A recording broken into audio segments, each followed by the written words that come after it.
no Mestre, reine conosco, agora e sempre. Nossa posição perante a doutrina espírita é aquela posição quase dos privilegiados, porque estamos diante do Consolador prometido por Jesus aos seus discípulos há quase 20 séculos. A doutrina espírita, que revive o cristianismo em sua pureza mais primitiva, vem de nos orientar a respeito de Deus, do universo, das leis que regem a vida, a lei de causa e efeito, a problemática da reencarnação, e orienta-nos o pensamento, dando-nos a entrever a grandiosidade do nosso destino, na incomensurabilidade do universo.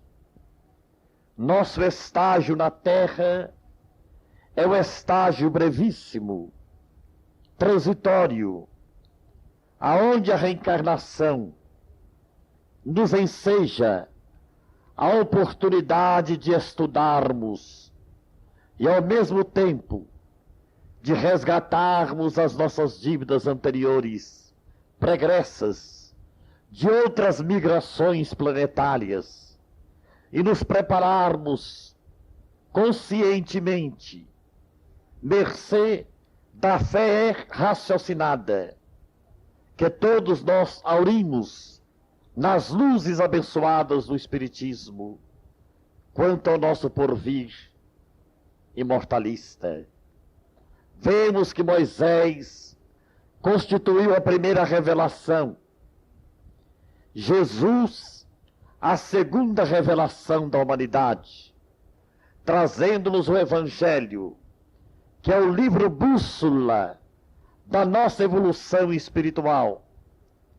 E séculos depois, o Consolador prometido por Jesus haveria de nascer no solo de França, com o eminente pedagogo Léon Hippolyte Denisard Rivail, cognominado mais tarde como Allan Kardec, o codificador do Espiritismo, o homem que se debruçou no abismo do mundo espiritual, sondando-lhe os enigmas, e confabulou com seus habitantes, codificando assim a doutrina dos espíritos, que como fenômeno ela sempre existiu desde os primórdios da humanidade, mas como doutrina codificada tem apenas 100 e poucos anos.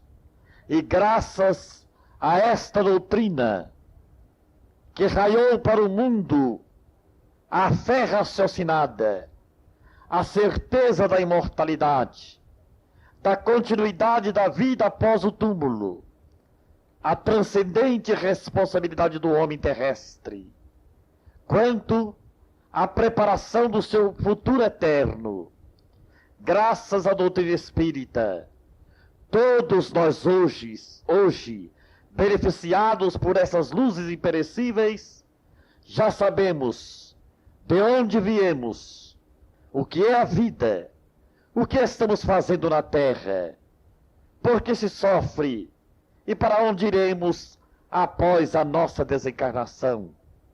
Já não somos mais uma caravana perdida no deserto das aflições. Já temos conosco a certeza da trajetória evolutiva que nos compete realizar, em demanda a infinitude de mundos que gravitam no espaço cósmico. Mas a doutrina espírita é eminentemente educacional. Ela trabalha a intimidade consciencial do homem, impelindo-o à reforma de si próprio, à reforma íntima, aquela transformação moral almejada, sem a qual será impossível a felicidade. Ao sofrimento, condição sine qua non do planeta em que vivemos. Trabalha a estrutura anímica do homem, elaborando gradativamente a sua felicidade perante o mundo dos espíritos. Com as bênçãos do espiritismo, ser-nos-á mais fácil viver num planeta de provas e expiações, aonde o mal ainda predomina sobre o bem, aonde a humanidade sofre e se estertora em agonias. Já não somos mais candidatos ao suicídio, já temos conosco a abençoada certeza de que o túmulo não significa o epílogo da vida, assim como o berço não constituiu o seu princípio. Mas Martins Peralva, escritor e jornalista espírita, teve a felicidade de asseverar que os espíritas são os milionários da felicidade.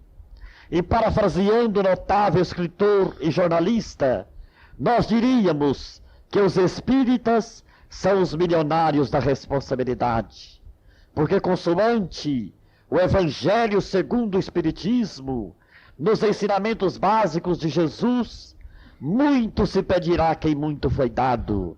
E ninguém em toda a história da humanidade, nem os profetas dos primórdios, nem mesmo aqueles que conviveram à época do Cristo, receberam tanta orientação em base racional quanto científica, como a doutrina espírita transmite para a humanidade.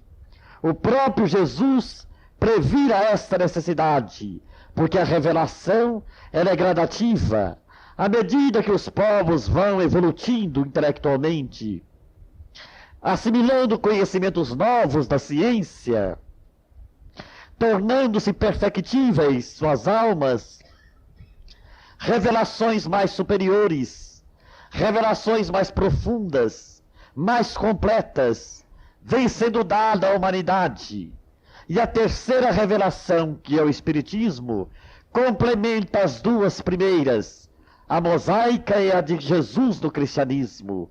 O Espiritismo é a complementação de Jesus, traduzindo na atualidade da era moderna, em linguagem eminentemente racional e científica, todo aquele ensinamento que no pretérito ficaram tanto quanto nebuloso, porque a humanidade de outrora não tinha os conhecimentos racionais de hoje.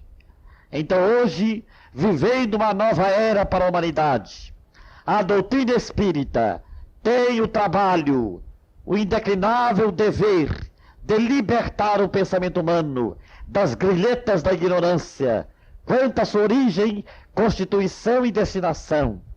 Então, para nós, constitui grande tarefa a de cooperarmos com Cristo de Deus na transformação moral da humanidade, preparando-a para que ela possa receber as bênçãos do Consolador prometido, que é a doutrina espírita, na transformação filosófica, religiosa da humanidade.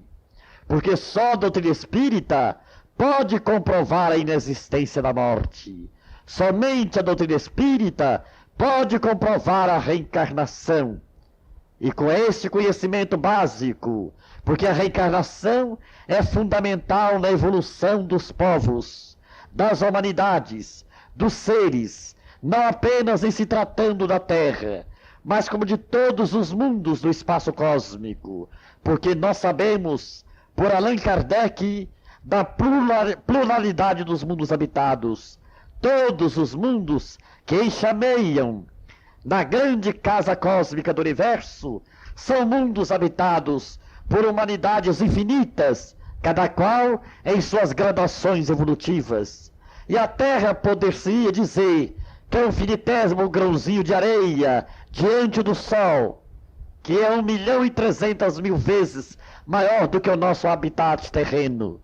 Esta compreensão da doutrina espírita dá-nos a coragem de vencermos todos os reveses, todas as vicissitudes, todo o sofrimento que parece esmagar a humanidade desde sua origem.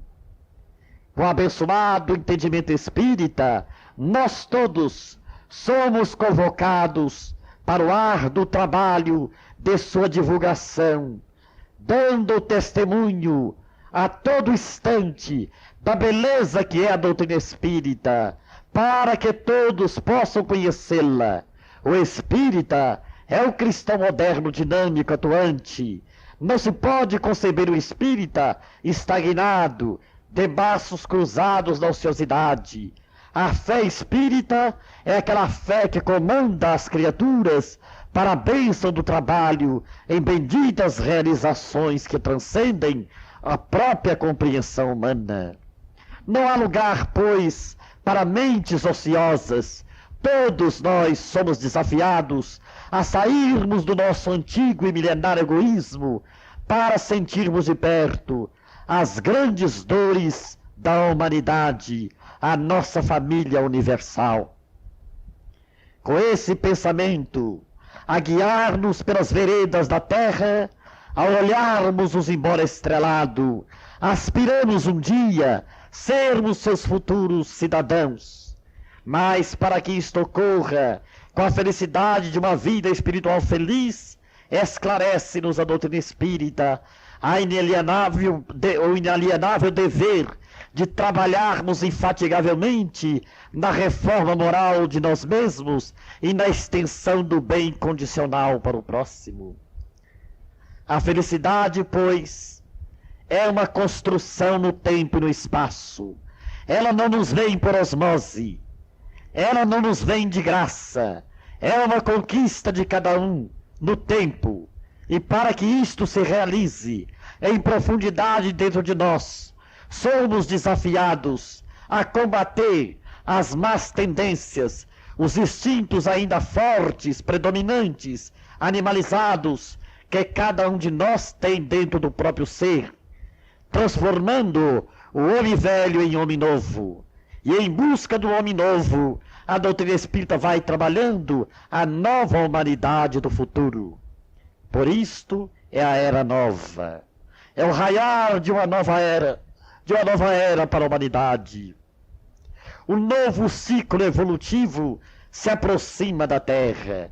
Estamos às portas do terceiro milênio.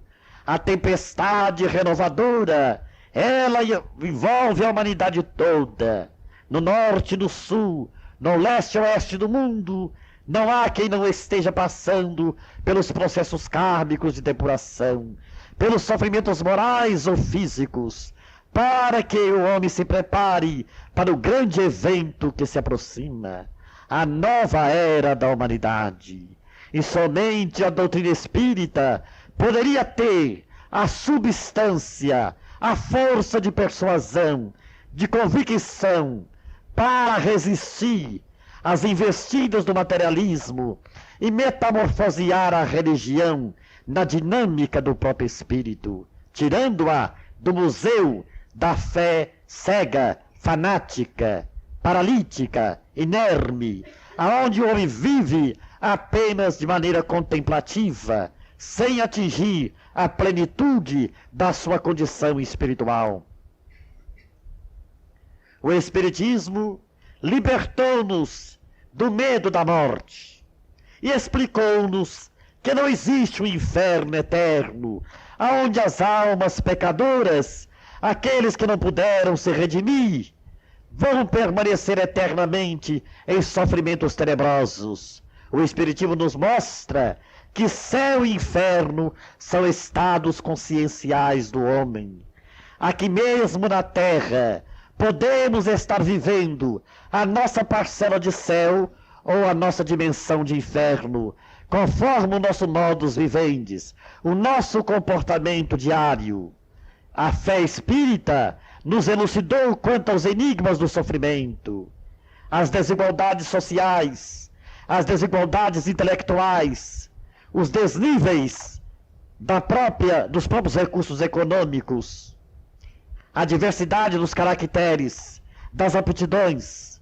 Então a doutrina espírita, estudando-se num conjunto de aquisições evolutivas, mostra que o nosso hoje reflete o nosso ontem, e o nosso amanhã é uma decorrência do nosso agora.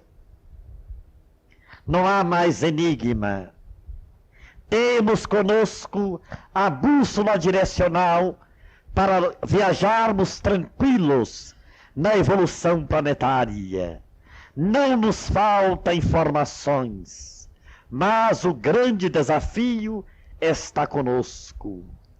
Aquele que perseverar até o fim, afirmar o Cristo, será salvo. Porque fácil é começar. Atravessamos os pórticos do entusiasmo. Começamos felizes a tarefa espírita, mas eis sobrevindo os testes, os sofrimentos necessários. Na hora do testemunho, muitos de nós nos debandamos, fugimos, recuamos, amedrontados, ou então achamos que não compensa lutar pelo futuro do espírito e nos comprazemos no amolecimento da carne, vivendo apenas na horizontal das preocupações transitórias, eminentemente terrestres. Estes que assim procedem são os alunos rebeldes que não querem admitir a disciplina do colégio em que se matricularam e nem aceitam as diretrizes do diretor da escola, que no caso é Jesus. E nós, que somos os alunos repetentes de milênios, porque todos nós, que já vivemos séculos incontáveis e que estamos diante de milênios sem fim, nem sempre fomos bons alunos, educados, disciplinados, obedientes, dóceis, preocupados na evolução de nosso ser. Viemos à Terra várias vezes e aqui vivemos como se a Terra constituísse a única morada do universo. A nossa vida se materializou e nós ficamos cristalizados na crosta terrestre, sem estímulo, sem coragem para buscarmos mundos superiores nas galáxias infinitas. Mas agora, o momento não comporta divagações filosóficas, o momento é de definição doutrinária, o momento é de boa vontade, o momento é de coragem, o momento é de renúncia, é de desprendimento, é de devotamento, é de altruísmo, é de abnegação. Se não quisermos perder, mais uma vez, o ensejo da reencarnação. Assim, amados companheiros, que a doutrina espírita ajudou, vamos dedicar mais amor à divulgação dos princípios kardecianos. Vamos dar o máximo de nós na expansão doutrinária do Espiritismo. Porque só assim faremos jus à morada dos justos que a Terra será no futuro. Somente assim lograremos voltar no futuro para habitarmos uma terra de paz, uma terra de amor, uma terra sem o ódio, sem o orgulho, sem a vaidade, sem as guerras, sem as doenças. Aquele paraíso que a terra será um dia. Mas para isto, todos nós temos muito trabalho pela frente. Nada nos vem, repitamos, de graça. Somos cooperadores de Deus. Escreveu Leopoldo Cirne um livro admirável, ao qual ele deu o título O Homem, o Cooperador de Deus. Deus é o Criador de todas as coisas, mas o Espírito inteligente criado por Deus é o co-criador. Nós somos cooperadores de Deus dentro da vida, dentro do universo. Assim como nós nos valemos inteligentemente dos animais inferiores a nosso serviço, os Espíritos do Senhor se valem de nós, também para o trabalho que eles pretendem realizar na transformação moral da humanidade. Então todos nós somos trabalhadores, todos nós somos operários, todos nós temos uma tarefa, uma missão a cumprir. Por mais singela, por mais modesta, a tarefa deve ser cumprida em benefício da nossa própria felicidade. Não há lugar para omissões, para renúncias de posições. O espírita compreende que o encargo A tarefa pertence-lhe de forma espetacular. É quase um privilégio, é uma honra trabalharmos para o Cristo de Deus. E Allan Kardec trabalhou até o esgotamento das próprias forças físicas. Assim, hoje, herdeiros do cristianismo redivivo, na beleza da doutrina espírita, com a orientação básica do problema do ser, do destino e da dor, somos realmente os milionários da felicidade. Mas o mundo sofre, a sociedade humana se estertora, a dor campeia em frene, a lágrima, as doenças, os processos da obsessão, as calamidades, aí estão. A hora parece que é de tumulto, mas os Espíritos nos ensinam a ver tudo isto como sendo o grande momento da transformação planetária. E por esta razão, todos nós fomos convocados na era nova da humanidade a dar a nossa participação inteligente, consciente na construção do novo mundo. Mas o que estamos fazendo do corpo, da saúde relativa, dos dotes da inteligência? O que estamos fazendo do tesouro comum que é o tempo? Qual o sentido da vida? Quais os objetivos da vida? É uma pergunta que nós devemos fazer a nós mesmos para não sermos precisos ouvi-la amanhã dos próprios espíritos, quando formos por nossa vez os desencarnados do futuro. O que estamos fazendo da oportunidade? Aonde estamos centralizando as nossas preocupações? Viver com mais desprendimento, viver com mais sabedoria, viver com mais devotamento à causa do Cristo, viver com mais elevação de sentimentos, é o dever primordial de todos nós. E o Espiritismo nos enseja esta oportunidade de autolibertação para buscarmos as premissas gloriosas do futuro. Enquanto perdurar o egoísmo, a humanidade há de sofrer. O egoísmo é o câncer da humanidade. A Terra ainda não atingiu a sua posição de mundo feliz, graças a essa chaga execrável, a esta pústula mal cheirosa que é o egoísmo. E todos nós a temos dentro do coração. Ao nos libertarmos do egoísmo, libertar-nos-emos do sofrimento. E teremos conosco o tesouro divino do equilíbrio e da felicidade. Mas enquanto perdurar em nós o egoísmo, estaremos prisioneiros numa masmorra infecta e úmida, sem sol, sem ar puro, asfixiando-nos, porque o egoísmo embrutece a alma. Então a tarefa dos espíritos não é uma tarefa fácil. Transformar a mentalidade humana, concitar o homem a reformular conceitos, a renovar atitudes, hábitos, costumes, tendências, para que ele se conscientize que ele é espírito e não matéria, que ele vai viver sempre e não temporariamente, que a Terra é uma escola de transição e não a morada permanente dos espíritos agora vivendo. A Terra será no futuro o planeta feliz como todos os demais, que gravita no espaço superior do cosmos. Mas até lá, meus irmãos, ainda teremos muito de reencarnarmos, trabalharmos, sofrermos na purificação de nossa própria alma.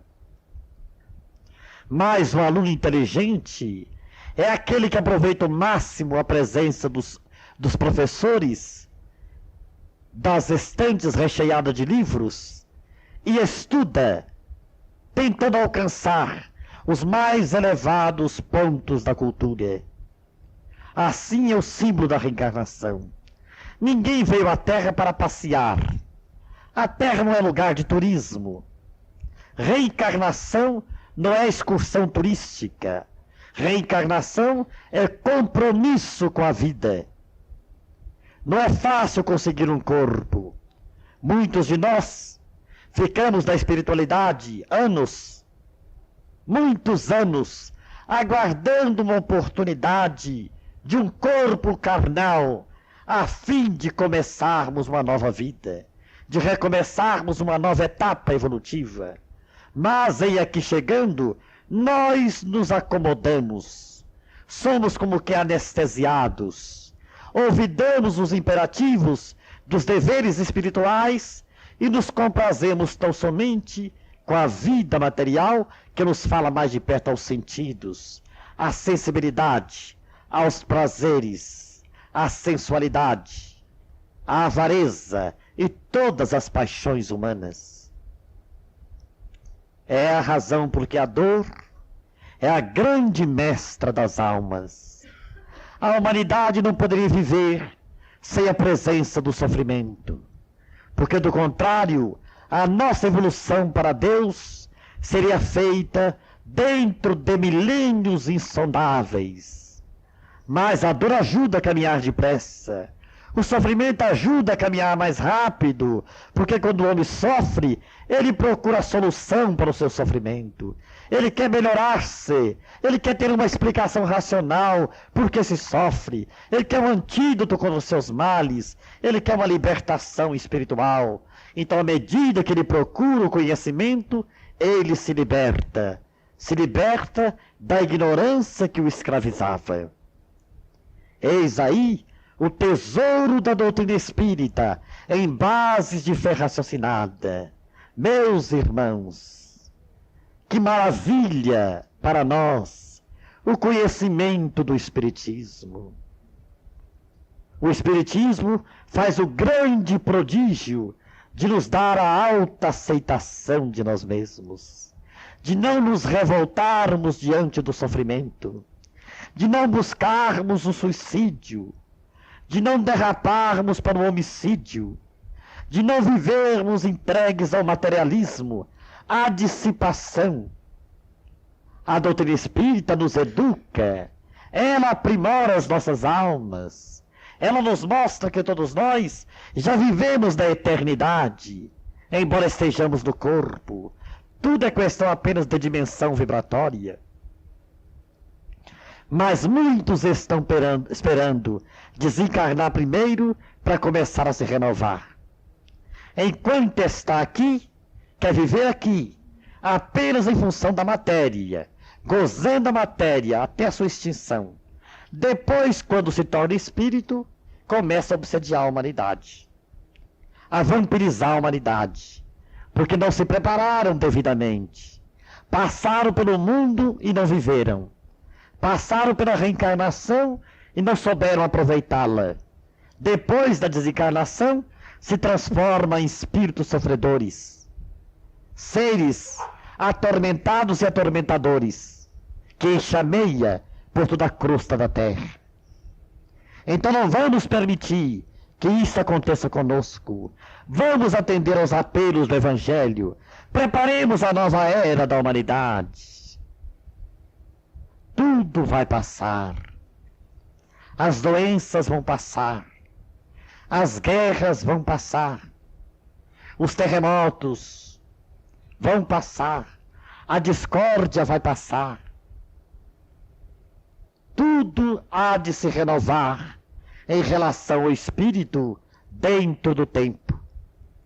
Os loucos voltarão ao juízo. Os cegos voltarão a enxergar. Os paraplégicos hão de correr. Toda a humanidade será feliz. Mas para que isto aconteça, só há uma resposta.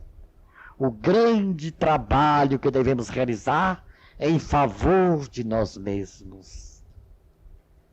Deus ajuda a quem se ajuda. Deus não dá. Deus retribui. Vamos cooperar com Deus, com Jesus, com Allan Kardec na doutrina espírita. Vamos dar a nossa participação inteligente, consciente, fraterna, em prol dos nossos. Estamos bem empregados, estamos sofrendo. Se temos dinheiro, estamos sofrendo. Se estamos no casamento, estamos sofrendo. Se estamos solteiros, estamos sofrendo. Criança, jovens, anciãos, todos estão sofrendo. Qual a razão do sofrimento na humanidade? É porque o sofrimento é o despertador das almas. Senão nós estaríamos dormindo o sono das estátuas, cristalizado no nosso primitivismo. É através do sofrimento que a humanidade acorda do seu letargo. Se nós não tivéssemos nenhum problema, nem moral, nem espiritual, nem físico, nem familiar, será que todos nós estaríamos hoje na casa de Ismael? Será que nós não estaríamos procurando outras preocupações? Acontece que cada qual está vigiado. E esse vigia chama-se dor. Ela nos espreita, ela nos pageia, ela nos conduz de forma sábia para que nós busquemos a nossa sintonia com Deus, a nossa sintonia com Jesus, com o mundo espiritual. Então vamos compreender o papel importante do sofrimento na humanidade. Deus nos ama. E qual é o pai que não corrige o filho que ama? Se nós que somos imperfeitos, na condição de pais e educadores, corrigimos os nossos filhos, será que a suprema perfeição que é Deus nos deixaria a esmo no universo? Sem uma rota, sem um objetivo, sem um esquema de trabalho e de evolução? Então nós não ouvimos os apelos do amor. O amor esteve entre nós há quase 20 séculos e nós o massacramos na cruz. Hoje, a nossa caminhada se faz pelo sofrimento. É pela dor, é pela carência, é pela obsessão que nós buscamos as casas religiosas, as casas espíritas por excelência. Porque ao contacto com o conhecimento espiritual, nós passamos a entender por que estamos sofrendo e o que devemos fazer para sofrermos menos. Então os Espíritos nos apresentam a receita das receitas. Amai-vos uns aos outros como eu vos amei. O trabalho em favor dos que sofrem, desafiando o homem a sair de si mesmo, a abandonar o seu comodismo e lutar corajosamente pela felicidade dos seus irmãos. E à medida que ele dá, recebe, porque felicidade é troca, amor é fusão. Então, quando todos nós estivermos conscientes do privilégio de servir, diz Jair Presente, levantaremos mais cedo para disputar quem é que serve mais. É a gincana do bem. O bem é a única porta de libertação. Não é uma das portas, é a única porta de libertação. É o bem para com o próximo, é ajudar a humanidade, é cooperar com a humanidade, é sermos úteis de alguma forma. É o sentido da felicidade espiritual. Para quando chegarmos no mundo dos espíritos, o passaporte é um só, consciência tranquila. Se você cumpriu com o seu dever, você terá pela frente caminho livre.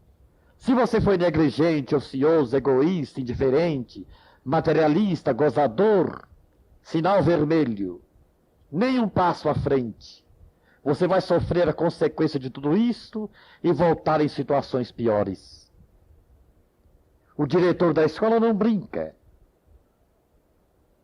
Ele está profundamente interessado em terminar a sua tarefa. E a tarefa de Jesus é a redenção da humanidade. Nenhuma das ovelhas que meu Pai me confiou se perderá, afirmar o Cristo. E eu estarei convosco até a consumação dos séculos. E ele não nos deixou órfãos. Conosco está Jesus nas luzes abençoadas da doutrina espírita, nos ensinando tudo quanto ele nos ensinara, e mais ainda, dando orientação eminentemente racional e científica do futuro que nos espera a todos.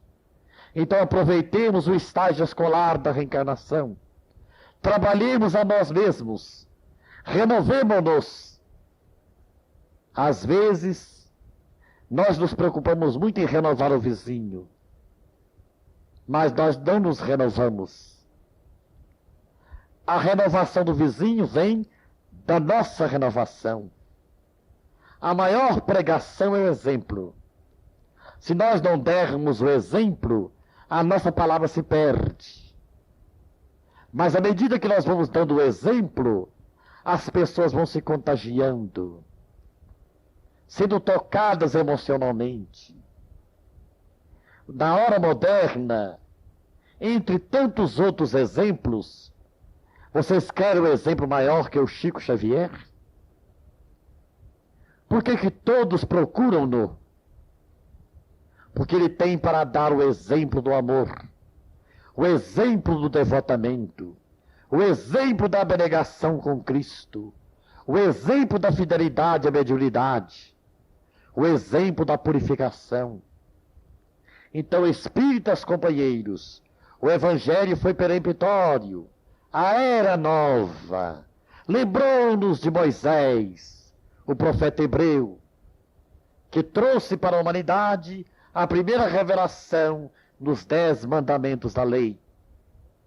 A segunda grande revelação, o cristianismo, com a personalidade sublime de Jesus.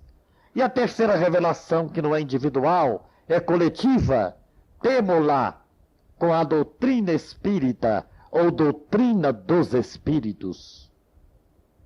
Então nós estamos trabalhando na transformação moral da humanidade. E há lugar para todos, todos de boa vontade, que queiram trabalhar. Quem não pode plantar uma árvore amiga? Quem não pode dar um sorriso de fraternidade? Quem não pode aparar as unhas de um paralítico? Quem não pode dar um banho ao doente impossibilitado?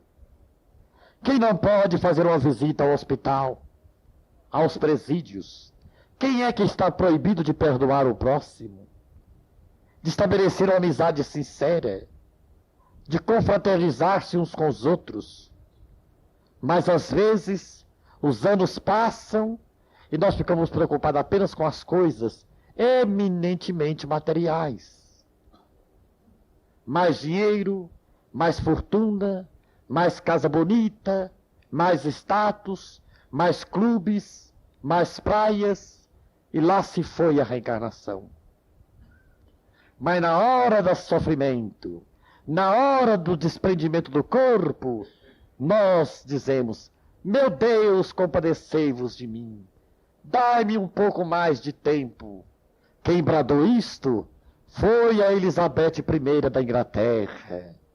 Quando ela se viu na desencarnação, ela bradou: meu pai, dou-te meu reino por 1 minuto a mais de vida.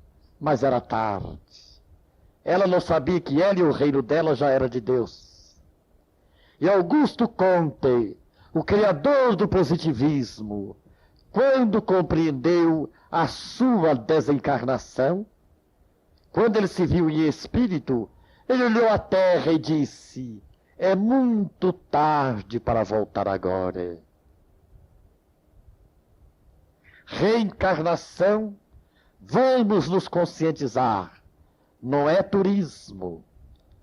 Ninguém está na Terra para passarelas, corridas olímpicas, campeonatos de natação, ginásticas. Já é tempo da ginástica da alma, da ginástica do espírito, da maratona do bem, do campeonato do perdão, do torneio do amor ao próximo, a fim de não sermos vencidos, malogrados, enganados, expoliados por nós mesmos. Bem-aventurados, disse o Cristo, os que têm ouvidos de ouvir e olhos de ver, que nós não sejamos surdos ao ponto de não estarmos ouvindo o som da trombeta, e que nós possamos ter bastante visão para vermos a realidade do momento que passa e darmos o máximo de nós para a felicidade da humanidade, no cumprimento dos nossos deveres.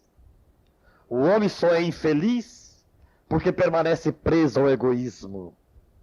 À medida que ele sai de si para viver com os outros, ele começa a ser feliz. Assim é que Allan Kardec ensinou: fora da caridade não há salvação. Conviver com os outros, ajudar os outros.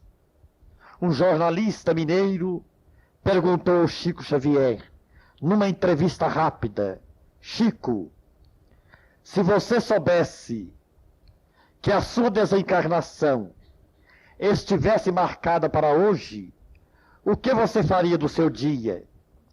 O Chico deu a seguinte resposta: se eu soubesse que a minha desencarnação estivesse marcada para hoje, eu quereria trabalhar um tanto mais pelo próximo para merecer a presença dos bons espíritos em minha vida. E André Luiz preceitua: é melhor que a morte nos surpreenda em serviço do que esperarmos por ela numa poltrona de luxo, como cadáver da inércia. Então, meus irmãos, arregacemos as mangas. O momento é de trabalho, é de participação inteligente, é de cooperação, é de dinamismo. A fé espírita é uma fé operosa, dinâmica, é uma fé que elabora o trabalho do homem para Deus. Fé sem obras é morta, e a fé espírita dá vitalidade ao amor. Ela fortalece o amor, e só pelo amor o homem será feliz. Que Deus nos abençoe.